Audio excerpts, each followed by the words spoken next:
It's tea harvest season, but farmers in Taitung are facing a labor crisis. In just a few short years, one township in Taitung has seen its tea-picking workforce shrink by over half as senior farmers retire with no replacements at hand. Tea farmers say the harvest is in jeopardy if more workers don't join their ranks. But local officials say measures to encourage young farmers will help to resolve the crisis. Bamboo hats and floral scarves on heads, these tea farmers bend over tea trees. Their hands move too fast to track, fresh leaves piling up in their baskets. But looking farther afield, we see there are only a dozen or so farmers picking this whole farm. The tea pickers keep getting older, and young folk don't come and help pick.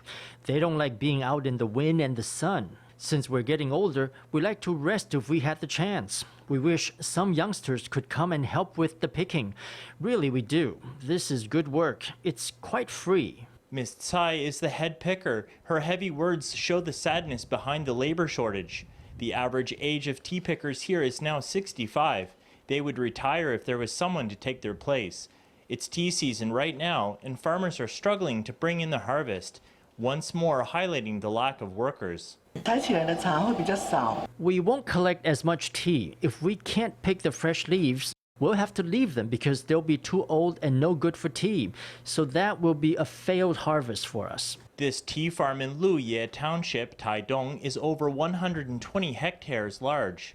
The unique red oolong produced here is worth up to 20 million NT a year, but the lucrative industry faces a labor crisis. 3 or 4 years ago, they could still count on over 500 tea pickers. This year, only 200 are still working.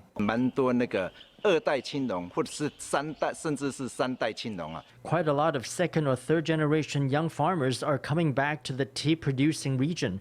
We will strengthen their training and education in tea cultivation, production, and even in processing and firing at the end. This will allow fresh blood to keep coming into the tea industry. The Taitung Tea Research and Extension Center is well aware of the crisis. It's rolling out measures to encourage young farmers into the field, as well as to promote the use of technology to replace human labor, in hopes of keeping alive Taiwan's tea tradition.